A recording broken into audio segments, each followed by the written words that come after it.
Hello, my name's Julia Tubman-Jarvis and I'm the Senior Curator for Gunnersbury Park Museum. We're standing in the dining room today of this 1802 Georgian mansion. We're very lucky that it's a listed building. It's a Grade 2 star. It was, as I said, built in 1802 and its most famous residents have been the Rothschilds family. So Hannah and Nathan Mayer Rothschild purchased this building and the majority of the estate in 1835. It was purchased with the purpose of this being their countryside residence in relation to their Piccadilly business house. So you do have to imagine that in 1835 this entire sort of area of Ealing and Hounslow was much more rural than it currently is. The Rothschilds made extensive changes to the layout of the building. They commissioned the architect Sidney Smirke to undertake these changes. For instance, they moved the entrance hall from what is the library to where it is now. It was previously a breakfast room. They moved the staircase from the skylight gallery into Fox's Hall and the main staircase. They also extended what was the billiards room and the drawing room with beautiful glass conservatories.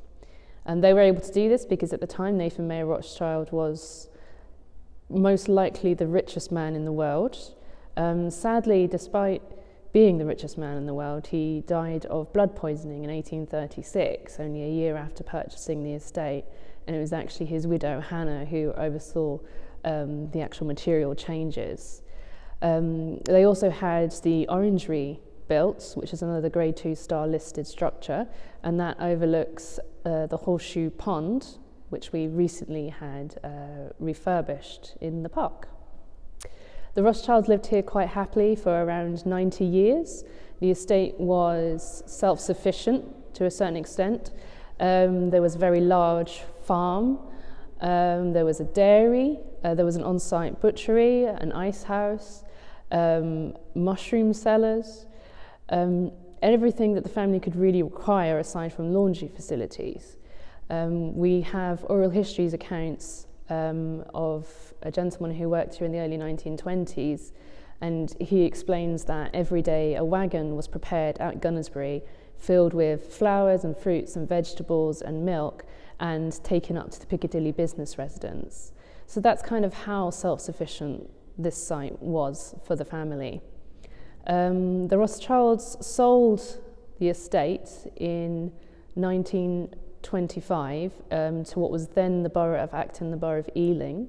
The borough of Brentford, as was, bought into the deal in 1926. The Rothschilds sold the estate with the intention that it be used for the public. So it was a financial transaction, but they bore in mind an idea that this should be saved in perpetuity for the local communities. Neville Chamberlain opened this park to the public in 1929, famously referring to the need for Londoners for clean air. And the museum opened in 1929 with its first honorary curator, Miss Susan Smith. In 2014, Gunnersbury Park and Museum was very lucky, and we received about 26 million in capital funding. And this allowed us to refurbish the whole museum building and the heritage parkland, as well as listed structures such as the orangery, the bathhouse, the medieval follies and the temple. We now have a museum that stretches across 3 floors, and we have 9 galleries.